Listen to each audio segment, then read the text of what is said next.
Aquifer, one of the resources of Barangay Makatbong. It's aquifers. So here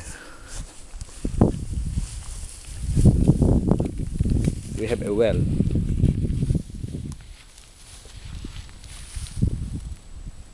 Of course, it's summer.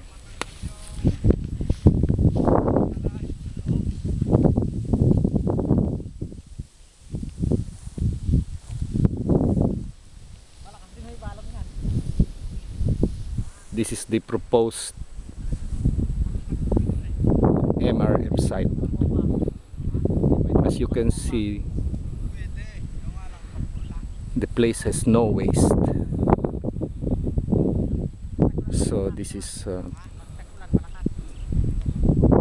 Philippine version of Henry David Thoreau's Paradise. This is the Philippine Walden.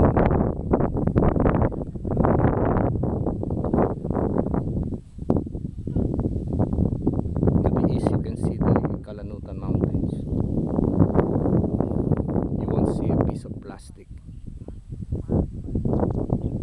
So the idea of putting up an MRF here, where the waste of all the barangays of Cabanatuan City will be put in one place, is totally unacceptable and unjust.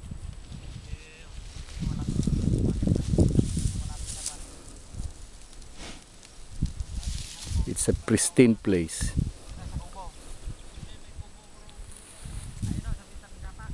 So when you dump tons of waste here, leaching is bound to occur and contaminate the groundwater. Worldwide, the problem regarding water resources, the diminishing global water resource, will further be aggravated by the act of unthinking public officials who will force their decisions on people who only want a healthy and clean environment, clean air and fresh drinking water.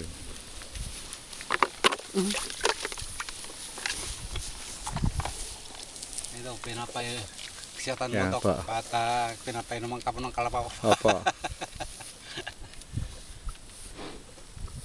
Marami po bang ganyang balon dito?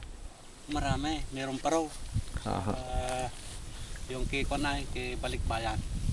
Bali, kahit saan ka pumunta meron, ano? Sa may gilid ng Kiblas Edward. Oo. Ba yan? Oo. Pero madumi yata yan. Hindi na yata katulad yan na Yung lupa rin nila ata. Duming ano lang yun. Duming, hindi yung talagang duming mga chemical. Mga damo. Mga damo-damo lang yun. Kung chemical mo, di nakakatakot. Lalo na mga hayop ko naman.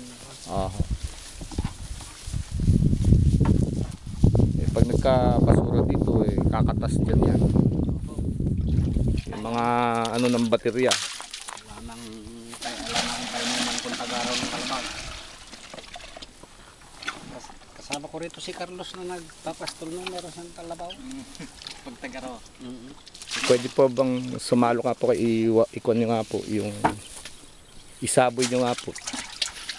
Pakisaboy nga po sa, pwede po ba sa kalabaw? Oo. Yan dali lang po.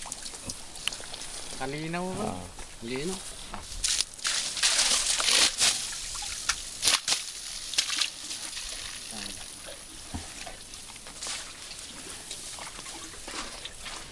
Tingnan nga po, malinaw sa liwanag po. Kalina. Mabait ng kalabaw niya. Mabait nga. Tingnan po, mga 2 beses po, pwede po ba? Ipapaubos ko lang. Clean water, potable water. From one of the many wells in this area. Groundwater resource which must be conserved at all costs.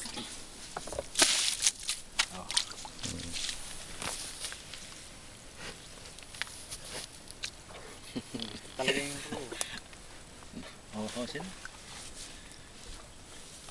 Pag nagkaroon ng mga basag na bombilya dyan, patay na. Wala na. Baterya, plastic.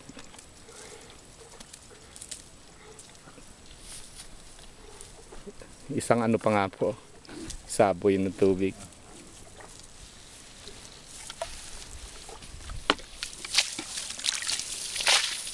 Ayan.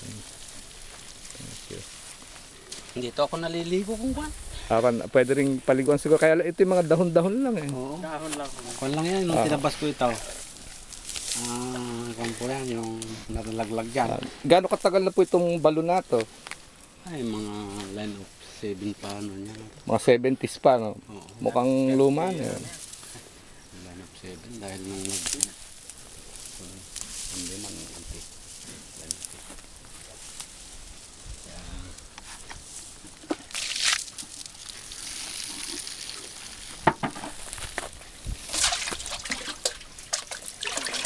Kahapon nga eh, kung ano eh, nung pag-angat ko yung isang timba ko na yan, napigtas.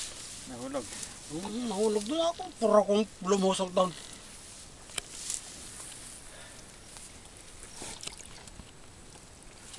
Dala ulit ako ng panibago.